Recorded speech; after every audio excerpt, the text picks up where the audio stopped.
everyone, thank you so much for coming back to my channel. My name is Ken St. James. Thanks for coming back. And in this tutorial, I'm gonna actually slow it down and I'm gonna show you how I do hip pads. We kind of sped through it last time and it was just really kind of quick. I should have edited it out, but let's get fabulous!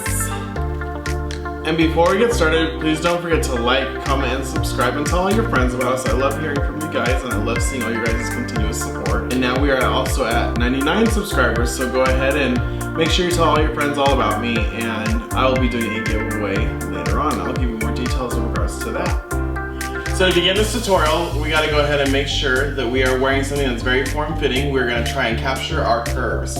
We're gonna start building out a queen. So for me, I have a very slim body, and in the drag world, you know, there's a difference between men and women who are doing drag. And so for men, the biggest necessity is to do hip pads. And so what that means is I gotta make my hips like JLo's. And so what we do is we use that through padding. So I'm gonna go ahead and make sure that I'm gonna wear something that's very form-fitting, very loose, very comfortable. So I'm gonna be sitting here for a while doing these pads. They're gonna probably take, with the chicken carver, they're gonna probably take about 30 minutes a pad. And if you use scissors, which you can totally do, they're gonna take like 4 hours to do. And you're gonna get blisters, so I'm gonna save you from that. The way we first get started is we go ahead and we use the plastic wrap that we got from either the dollar store or Walmart, pretty much. And this is how we start using it. This is where you're gonna be wrapping yourself from your hips, your natural hips, or actually midsection, all the way down to almost your knees. So you're gonna probably need somebody to either help you out, or else if you can do it yourself, that's great too. But make sure you ask for help if you need some, because we don't want you falling or nothing like that. So I'm actually gonna have help myself. I'm gonna have my boyfriend come over here and help me. In my thing, I'm not sure if it was really clear, but you always wanna wrap from the upper torso, just right under for men, for your boobs. And you wanna go all the way down to your knees if possible. I went just above it so I can move around. But you want to have somebody go ahead and wrap you a really good few layers and then have them cut it off.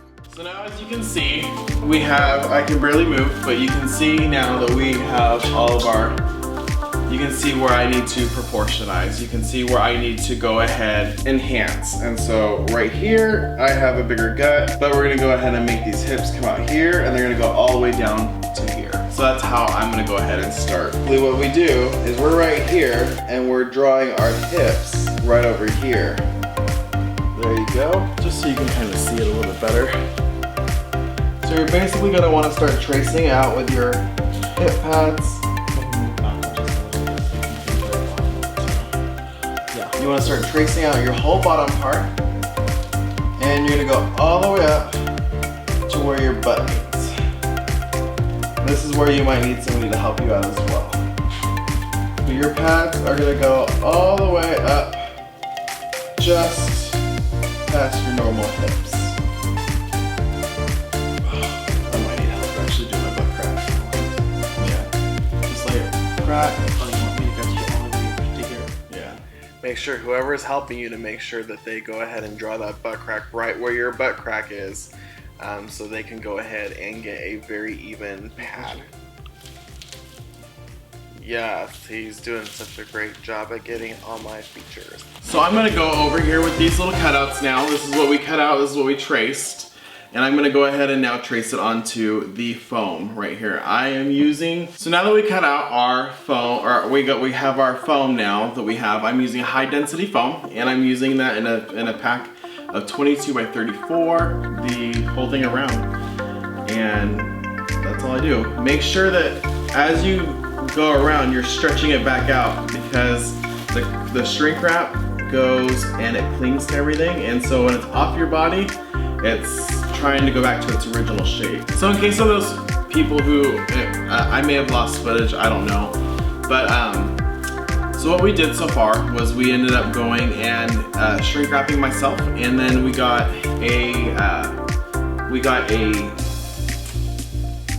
a pattern, and we are now getting ready to, we refined the edges, and now we are putting it on foam so we can go ahead and accentuate it. You want to go ahead and have a line down the middle with a couple lines. This is where it's going to start tapering down and filling out so it blends.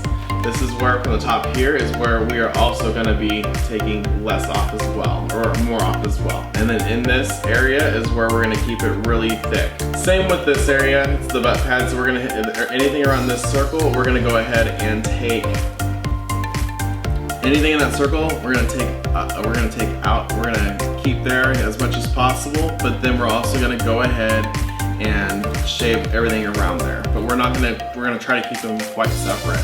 So now we're at the point where we're going to be using our turkey carver. I got this for $10 over at Walmart, but we're going to use this to cut the foam out. I'm going to actually try to see how it works, and we're actually using it to actually cut the whole thing out. I've always used scissors. So when this thing is going on and the turkey carver is making its way down, I'm going to go ahead and tell you what I'm doing. So first of all, this thing works like butter. You want to go ahead and cut out the silhouette that we had traced on, and that is what we're doing right here. It does cut like butter, so be extra careful. I was also having troubles with my other camera. I had two cameras filming during this thing, and one of my other cameras was giving me issues, so I was going to I'm periodically checking up on it. When you see me looking to the other way, it's just looking at the other camera where it's positioned. You want to just cut your thing out and on both sides, on both pads, and this really does go pretty quick. As when we're doing the carver, I am going to be doing voiceover so I can clearly explain what is going on.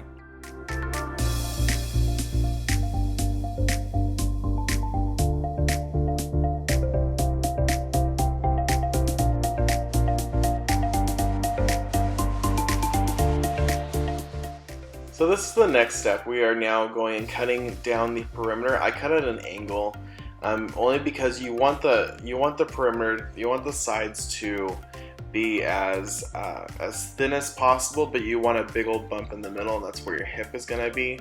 So you want to go ahead and start at the perimeter area and just shave all that down. And you don't want to shave down, you want it to get it pretty thin, but you don't want to just completely cut through the whole thing. And if you do, then you can use some glue to go ahead and do it. The way I go about it is I go all through the perimeter, and then eventually I will shape the top. And so that cross that we drew is going to disappear eventually. So just continue shaping it as much as possible. At the top of the cross, at the areas that's the area where you really want to keep the least amount of volume, and then at the bottom is where you taper out from the most amount of volume. So that's what I'm kind of doing here. I'm just kind of shaving off and getting it as thin as possible so it can be more realistic versus looking like you have a pad in your hip.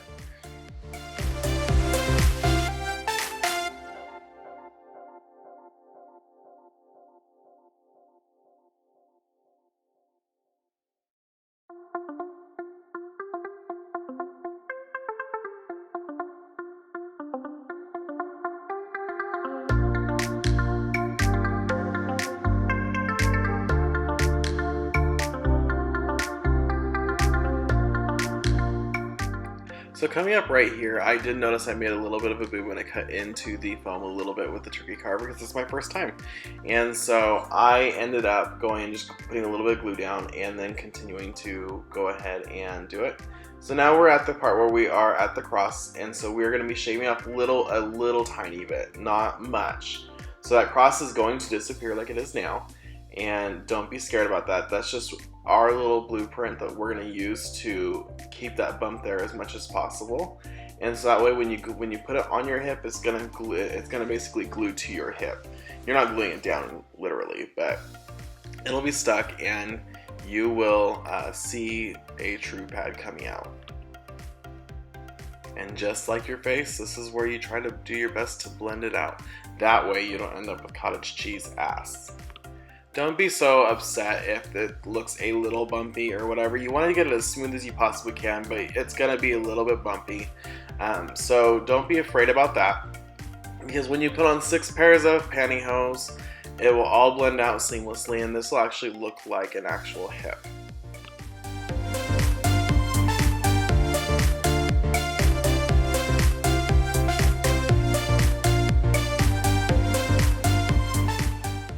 So when it comes to hip pads, you just do a whole bunch of blending, and story of my life, I'm always blending something. If it's not my face, it's something else, and that's all about drag. So we just keep going back over the same things, trying to make them as even as possible, and that's what we do. So this is obviously a pad for me, if I was to do a pad on my drag daughter, who is naturally born a female, she would only need like a 1-inch hip, maybe. But in this case, I need a 2 or a 3 because I'm that straight and narrow down.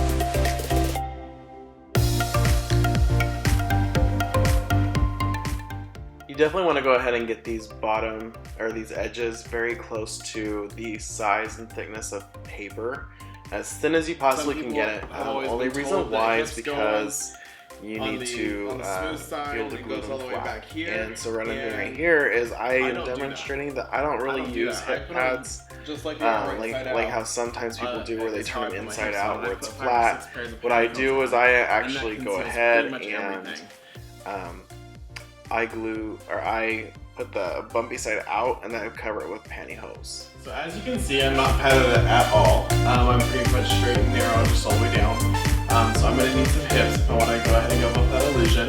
So this is me with no hips. I have no butt. I have no nothing on. So this is the first lesson as far as proportioning your body.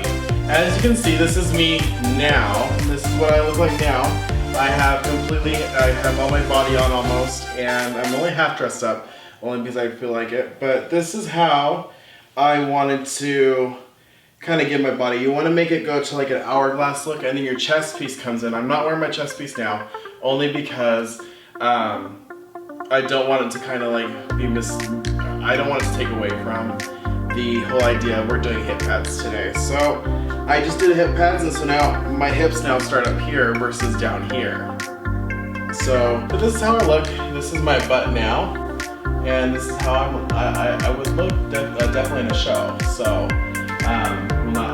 this is not a costume. This is my under stuff. But this is how my body would, a similar shape of my body would actually look like in an actual show. That's how I do it. And so now I'm gonna go ahead and turn it back to actual Candace, and we will see you guys later. Thank you for stopping by, and we will see you next time. Bye. Thank you guys for coming back to my channel. I really enjoy showing you how to make a basic pair of hip pads. It's different from both naturally born genders. So this is how I do my hip pads. If you're gonna be a queen, if you're gonna be a drag queen, they gotta be bigger to make sure you are accounting for your hourglass figure. And for women who are naturally born women, they only need a small amount, and so just like a little bump, and that's even if they need hip pads. A lot of them are probably more curvaceous than I'll ever be. And so I really do thank you guys for coming back to my channel, and I can't wait to see what this brings in the future. Bye. Let's get bye.